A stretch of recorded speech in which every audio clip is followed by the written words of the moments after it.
The busy McDonald's dining area fell silent as Jonathan Roumie approached the counter, his face registering surprised recognition behind the register. Beth Anders, frozen mid-greeting, had brunette hair partially contained by the standard uniform cap, exhaustion evident in the dark circles beneath her eyes. "Beth from St. Francis Parish?" Jonathan asked gently. Beth's professional smile faltered for just a moment, embarrassment flashing across her features as she nodded, clearly uncomfortable being recognized in her new position by someone from her church community. What happened next would be captured on a bystander's phone and shared millions of times across social media platforms, sparking conversations about dignity, compassion, and authentic Christianity. Jonathan's response to finding a fellow parishioner working at McDonald's, a woman who just months earlier had served as a respected community volunteer and middle school teacher, would demonstrate why his portrayal of Jesus in The Chosen resonated so powerfully with viewers. His actions, beginning with those first words at the counter, would transform not just Beth's life but an entire community's understanding of faith in action. Just 3 hours earlier, Beth Anders had stood in the cramped employee bathroom of McDonald's, staring at her reflection as she adjusted the unfamiliar uniform. At 42, she had never imagined herself working in fast food. Her hands, once confident guiding middle schoolers through literature discussions and writing exercises, now fumbled with the required hat.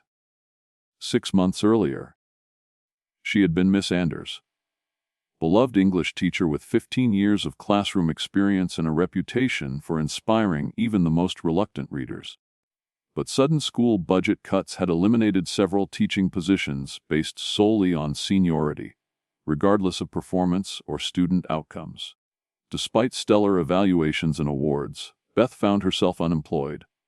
A temporary setback, she assured herself and her 10-year-old daughter, Emma. "I'll find another teaching position before the new school year starts," she told herself, clinging to hope. Summer had passed in a blur of unsuccessful job applications. Teaching positions were scarce, often filled by internal candidates or recent graduates willing to accept lower salaries. Her modest savings, stretched thin by rent, utilities, and food, dwindled rapidly. Child support from her ex-husband had stopped 3 months earlier when he lost his job and filed for modification. By September, with no prospects in sight, panic set in. Beth repeated to herself, "Just temporary," as she applied for retail or administrative jobs, anything that might help bridge the gap until she could return to teaching. Yet even those attempts proved frustrating. Employers considered her overqualified or worried she'd leave once a teaching opportunity arose. Desperation led her to McDonald's, where the manager hired her immediately, despite her overqualification. "That means you'll probably be great with customers," he said candidly during the interview. Relief had briefly outweighed embarrassment as Beth accepted the job. The hardest part was telling Emma, her daughter's innocent question, "But you're still looking for a teaching job, right, Mom?" nearly broke her composure. "Of course, sweetheart," she assured her, maintaining the fiction that this was just a temporary detour, not a desperate measure to avoid homelessness. Beth explained that teachers need to be flexible, and this job would help them pay the bills while she kept searching. Beth requested shifts that allowed her to get Emma to school in the mornings and be home when her daughter returned from after-school care. Working lunch rushes, the restaurant's busiest time, demanded physical stamina, standing for hours, dealing with impatient customers, navigating the fast-paced environment. Exhaustion crept into her bones, and the emotional toll was compounded by her gradual withdrawal from church and community activities that had once been central. She had been active at St. Francis Parish, teaching Sunday school, participating in women's ministry, volunteering at outreach events. That parish had been their extended family, especially after her divorce. But shame over her circumstances and exhaustion from her new job had led her to attend services only sporadically. Her last attendance was 3 weeks ago. Sitting in the back, She hurriedly left afterward to avoid conversations that might reveal her employment struggles. Despite Father Michael's sermons about community support and bearing each other's burdens, she couldn't bring herself to share her hardship. The thought of being an object of pity among people who once respected her was unbearable. Meanwhile, Jonathan Roumie's connection to St. Francis Parish had begun 6 months earlier, when location filming for The Chosen brought him to their community. Struck by the warmth of the congregation and seeking spiritual grounding amid his growing fame, he had started attending services when in town. Though not a full member, his genuine faith and humility endeared him to the parish, where he was welcomed as a brother in Christ rather than a celebrity. That particular Tuesday had started normally morning prayer, script review for upcoming scenes, a lunch meeting with the show's creator. A spontaneous decision to stop at McDonald's, conveniently located between his hotel and the meeting, brought him there. He hadn't expected to recognize anyone, much less Beth Anders, whom he remembered from their parish potluck, where her thoughtful conversation about how The Chosen helped her students connect with biblical narratives had left an impression. Now, Beth stood before him in her uniform, discomfort evident beneath her professional demeanor. "Yes, that's me," she confirmed, voice pleasant but eyes betraying embarrassment. "Welcome to McDonald's. May I take your order?" Her deliberate shift to the standard greeting was an obvious attempt to move past the recognition and maintain professional boundaries. Jonathan understood immediately. The averted gaze, the slight flush in her neck, the subtle tension in her shoulders. Having portrayed Jesus for seasons, he had studied countless scriptural accounts of Christ's responses. People's unspoken pain responded to with compassion that preserved dignity. This real-life moment called for similar awareness, a response that acknowledged Beth without further embarrassment. "Great to see you," he said warmly, matching her professional tone but conveying genuine pleasure, not surprise or pity. "I'll have a quarter-pounder meal with a Diet Coke, please." By proceeding with his order naturally and giving her space to maintain her role, he signaled respect. Beth's shoulders relaxed slightly at his tactful response. As she processed his order, Jonathan noticed details. The slight tremor in her hands, still wearing her worn wedding band despite her divorce, and her name tag skewed as if hurriedly pinned, small signs of someone trying to maintain appearances while struggling beneath the surface. "That'll be 8.79, Beth said, her tone now professional. As Jonathan handed her his card, their eyes met briefly, and he offered a genuine smile.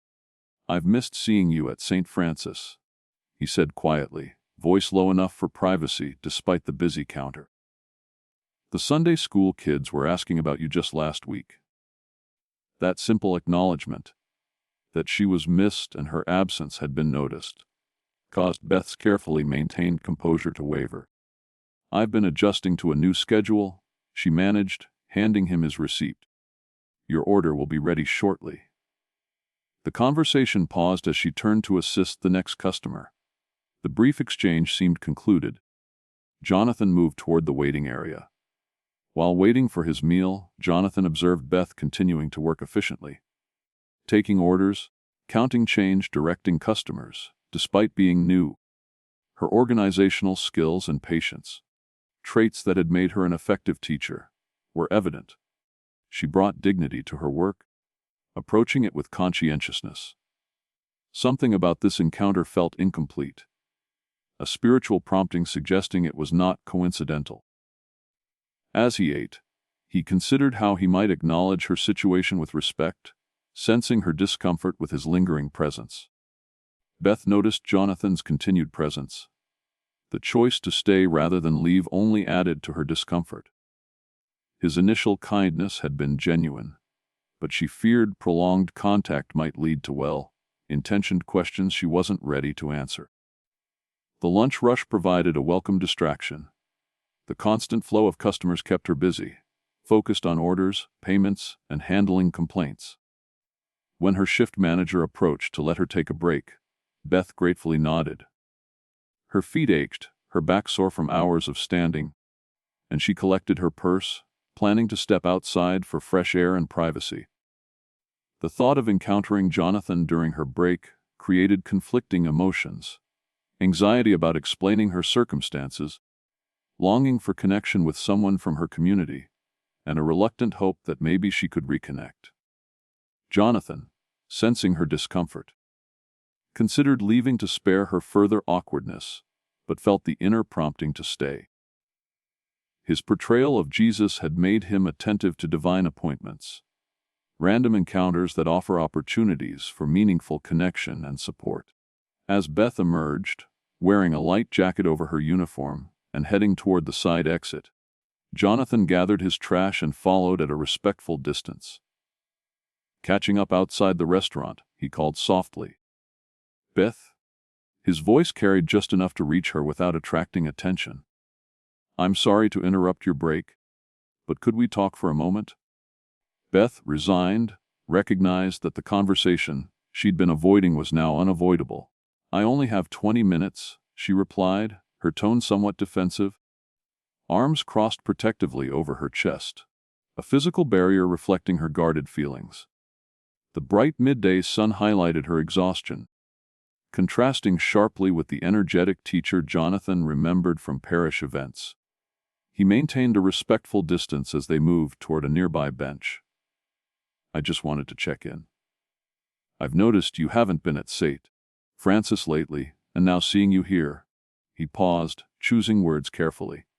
"It seems like things might be challenging right now. Sometimes, having someone simply acknowledge that can help a little." His gentle, direct approach, neither ignoring her obvious struggles nor demanding explanations, caught Beth off guard. She sat on the bench, maintaining enough distance for comfort. "I lost my teaching position in the spring," she admitted, voice steadier than expected. "Budget cuts, after months of unsuccessful applications, dwindling savings. McDonald's was, well, it was available when nothing else was." The bare facts hung between them in the autumn air. Jonathan nodded, understanding reflected in his expression. "That's incredibly difficult," he acknowledged. "Having your vocation disrupted must feel like losing part of your identity, not just your income." The unexpected depth of his understanding, recognizing the vocational loss beyond mere finances, brought tears to Beth's eyes. She blinked rapidly, determined to maintain her composure. During her brief break, Emma still called her the teacher, and Beth hadn't had the heart to correct her. She kept hoping things would return to normal soon. Jonathan's question about Emma's well-being showed awareness that her daughter's experience was affected as well. Beth responded, "She's resilient. I've tried to shield her from the worst of it, though she knows things are tight. She started offering to skip activities she loves, ballet lessons, trips to the science museum, things she enjoys. Watching her make such sacrifices hurts." Despite her neutral tone, her voice revealed her pain. Jonathan listened attentively, offering genuine empathy. "Children absorb more than we realize," he said gently. "Their compassion can be both beautiful and heartbreaking. They try to protect us by diminishing their own needs." His understanding revealed personal insight rather than mere theory. The hardest part, Beth admitted, had been stepping back from church. It was their anchor, especially after the divorce. But exhaustion and embarrassment about her situation had made her withdraw. "It's easier to stay away," she said softly. "Even though Father Michael's sermons about community and carrying burdens are meaningful." Her words carried the weight of spiritual disconnection and practical hardship. Jonathan reflected that church should be the place where vulnerability is welcomed, not judged. He acknowledged how difficult it could be to let others see one's struggles, especially when they knew us through our strengths. His messages about community sound beautiful in theory, Beth continued, "but in practice, it's hard to walk in knowing people will offer help. My pride wants to solve this alone, but reality reminds me I can't."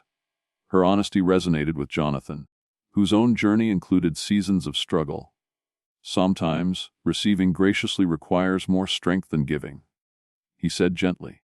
Beth glanced at her watch, aware her break was nearly over. I should get back, she said reluctantly.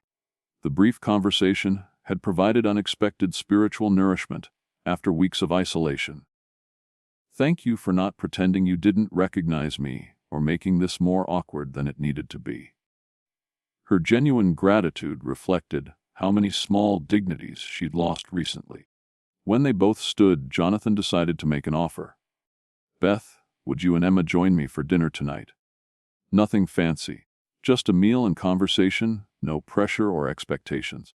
Just reconnecting with someone from your community. Beth hesitated, an instinctive refusal forming, before reconsidering.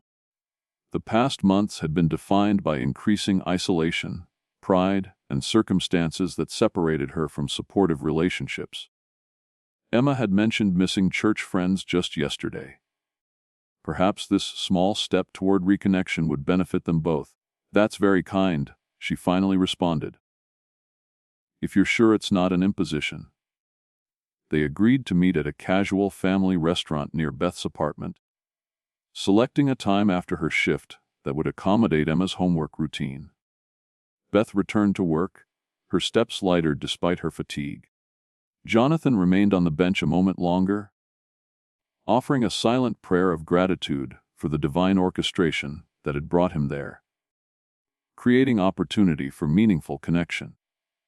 What Jonathan couldn't have known at the time was how this small interaction had begun shifting something fundamental in Beth's outlook.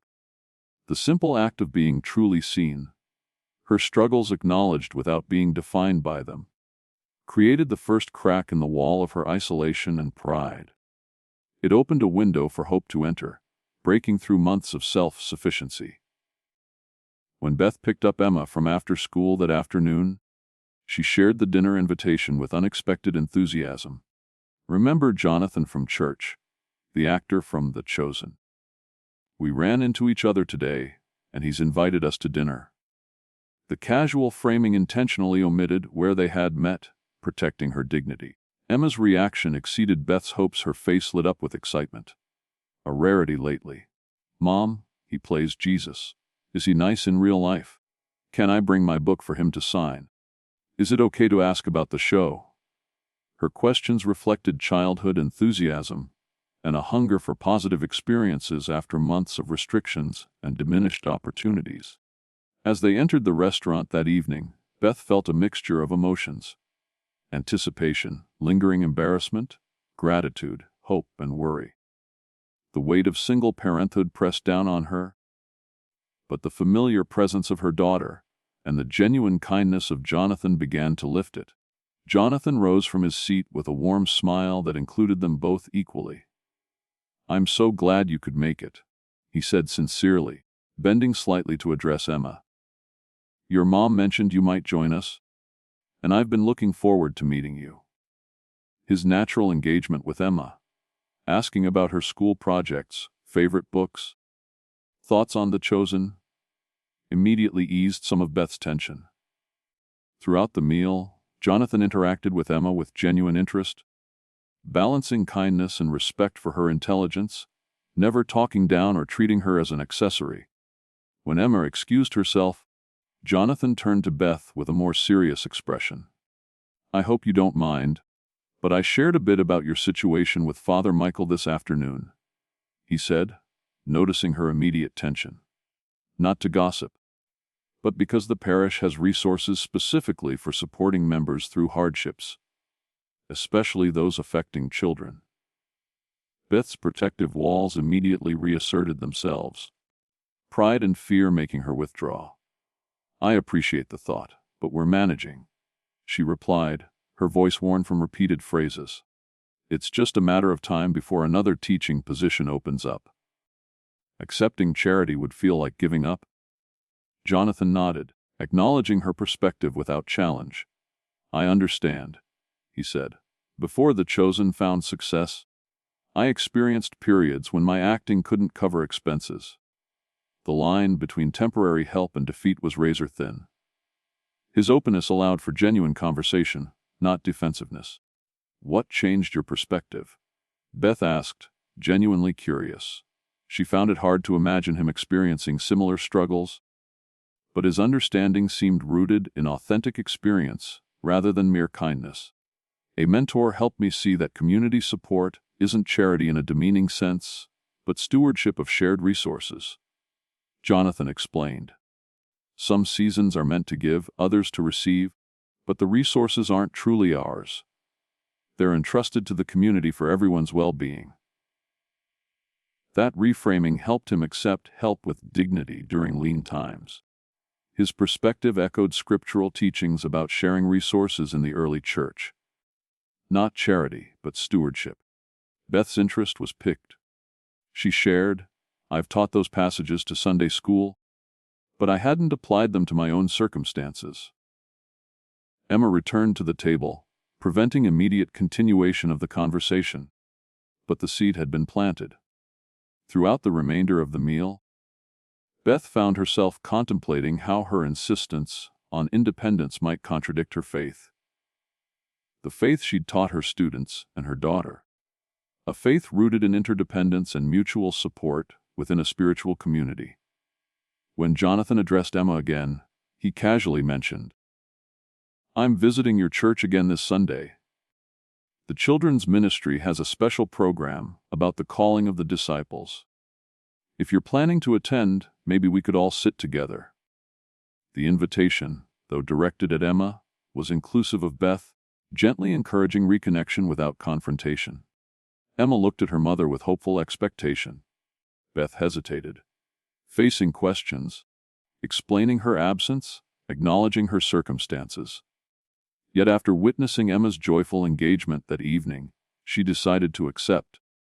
"We'll plan on it," she finally said. The decision was as much for Emma as for herself. As they parted in the parking lot, Jonathan handed Beth an envelope. "Before you object," he said softly, "this isn't from me personally. The parish has a benevolence fund for situations like yours. Temporary support during unexpected transitions." He explained that Father Michael had asked him to pass along the aid, along with a personal invitation to meet whenever she was ready. Beth's instinct was to refuse, but her practical needs and the new perspective he'd introduced held her back. The envelope stayed in her hand, emotions flickering across her face. "I don't know if I can accept this," she finally admitted, voice barely audible.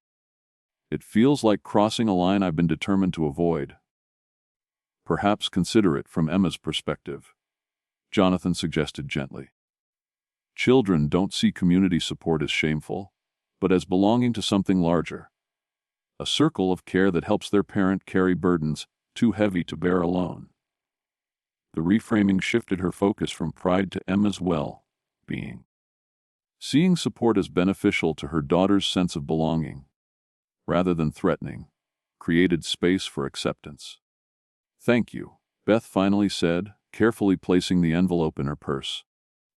"Please tell Father Michael I'll call him this week." The simple act of accepting the aid marked a significant step from isolation toward reconnection. That evening, Beth opened the envelope to find not only financial assistance, but also a handwritten note from Father Michael. "We have missed your presence, your insights, and your contributions to our community. This assistance isn't charity, but an investment in your family's well-being.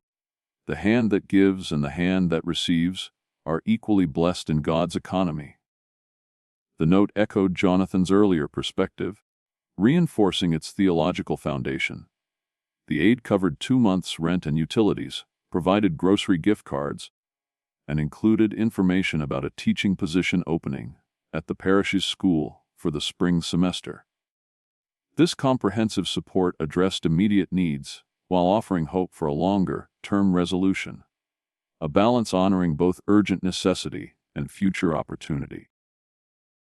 Beth couldn't have known that evening how Jonathan's intervention would continue beyond their dinner. The following day, he met with several parish council members, sharing Beth's situation discreetly and emphasizing how economic instability often led to community disconnection, precisely when spiritual support was most needed. His observations resonated with their own experiences. People withdraw during financial hardship, making community support more crucial than ever. The council brainstormed ways to create pathways for members facing hardship to stay connected with dignity, normalizing giving and receiving without stigma. It wasn't just about money, it was about belonging and dignity during vulnerable transitions. By Sunday morning, word of Beth's situation had spread discreetly among ministry leaders, raising awareness without gossip. Beth arrived with Emma, slipping quietly into the back pew where Jonathan had saved seats. They were greeted with simple, genuine warmth, affirmation of belonging without interrogation. Beth found herself able to focus on worship rather than self-consciousness for the first time in months. Emma's joy at being back in church, participating in children's programs, and reconnecting with friends further affirmed her renewed sense of belonging. After service, Father Michael approached her with familiar warmth. "Beth, I'm so glad you could join us today. When you have time this week, I'd love to catch up. The children's ministry team has been asking when you might be available to help with the Christmas program. Your creativity was missed last year. The invitation to contribute, rather than just receive, restored an essential part of her identity." Beth responded with genuine enthusiasm, surprising herself. Jonathan observed from a respectful distance, pleased that her connection with the community was strengthening. When Beth caught his eye across the hall, she offered a small nod of gratitude. His smile reflected understanding and support, respectful of her growing reconnection. Over the following weeks, her life gradually returned to a sustainable rhythm. Beth continued working at McDonald's while interviewing for a teaching position at the parish school. Emma became more involved in children's activities, and their attendance at church became regular again. The parish responded further, establishing a career transition group that provided job search assistance, resume help, interview prep, and emotional support for those facing employment changes. These systemic initiatives fostered dignity, normalizing life transitions rather than stigmatizing them. Jonathan's role naturally receded as these programs became part of ongoing parish life. His intervention had created space for systemic change, but sustaining it required local leadership. His genuine friendship with Beth and Emma continued, often sharing meals after services, gradually expanding to include other parish members. Beth found herself once again embedded in community, rather than isolated in struggle. Her interview at St. Francis School confirmed how her pedagogical approach aligned with the school's values. Her passion for literature, as a means of developing empathy, fit perfectly with their curriculum. When she received the job offer for a mid-year position teaching middle school language arts, starting after Christmas, she immediately texted Jonathan, "I got the position, starting January 3rd, with full benefits and salary comparable to my previous job. This wouldn't have happened without your intervention." The day at McDonald's. "God used you to help restore not just my employment, but my community connection." Jonathan's response was humble. "I simply followed a prompting. The real work was when you found the courage to accept support and reconnect with community. Isolation is the enemy. Connection is God's prescription for healing." That night, as Emma went to bed, Beth reflected on her journey, from shame and withdrawal to restoration and hope. Her final weeks at McDonald's were transformed by her changed perspective. The physical demands remained, but knowing it was temporary rather than permanent shifted her emotional relationship to the job. She approached each shift with renewed dignity, no longer viewing her position as failure, but as part of a journey that included challenge and provision. Her manager noted the change during her final review. "Whatever shifted in your personal situation has positively affected your work. Your customer service has always been professional, but lately, there's a genuine warmth that customers respond to. If teaching doesn't work out, you'd have a future in management here, if you wanted it." What no one anticipated was how one of Beth's regular customers had documented her story through social media. Recognizing Jonathan during his visit, the blogger discreetly recorded their interaction. Intrigued by the actor's evident compassion, she followed the story through parish connections and social media. She approached Beth during her last week at McDonald's, requesting permission to share their story. So many people are struggling with similar challenges. Job loss, financial uncertainty, social disconnection, she explained. Your experience shows how genuine community can function as designed, providing practical support and relational connection during difficult times. After careful consideration, Beth agreed. If it helped others recognize that needing support isn't failure, but part of human interdependence. The blog post titled Boss, From Fast Food to Faith Community. How Jonathan Roumie's McDonald's visit sparked authentic ministry, was crafted with sensitivity and theological depth. It emphasized how celebrity influence could be leveraged for meaningful impact, supporting community rather than seeking publicity. The focus remained on community responsiveness rather than individual heroics. Jonathan shared the story across his social platforms, and it quickly gained traction beyond expectations. The authenticity of faith in action, using influence to facilitate community support rather than superficial charity, resonated deeply in a culture often skeptical of both religious institutions and celebrity philanthropy.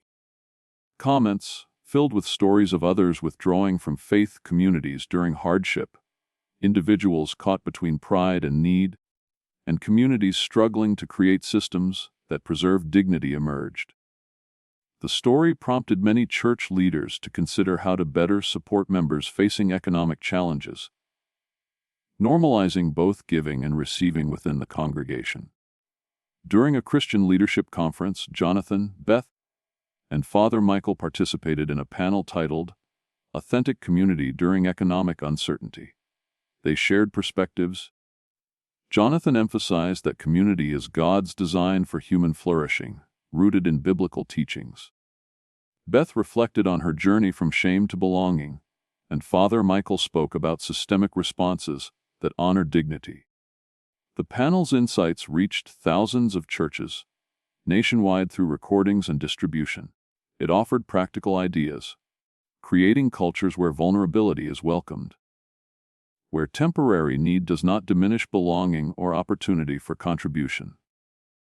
Emma's perspective also entered the narrative when her essay, My Family's Christmas Miracle, was published in the parish newsletter. She described how her mother's loss of her teaching job initially made her worried, but returning to church and seeing her mom happy again felt like the real answer to her prayers. Her simple insight, that contribution is as vital as receiving, captured the heart of their journey more poignantly than any theological discourse. As January arrived and Beth began her new teaching role, the story's impact continued to ripple. Her students responded enthusiastically. Her professional gifts remained intact despite the hardships. The parish's newly developed support structures, like the Career Transition Group, became integral to ongoing community life, helping others navigate similar challenges with dignity. Jonathan's influence, while subtle, had catalyzed a systemic shift, one rooted in biblical principles of community, interdependence, and mutual support. His continued support, often over meals and conversations, helped Beth and Emma heal and flourish once more. Beth's story eventually inspired a fictional arc in The Chosen, where Jesus notices a former respected community member working a menial job after financial reversal. The episode highlighted that genuine community transcends economic status, illustrating how true faith recognizes and affirms human dignity. The narrative encouraged viewers to reflect on how their own communities could better embody these principles. During the Christmas Eve service, Beth and Emma sat together, her candles lit, faces filled with peace and hope. Beth introduced Jonathan to her daughter's teacher, who would soon be her colleague, without revealing where they had met, preserving her dignity.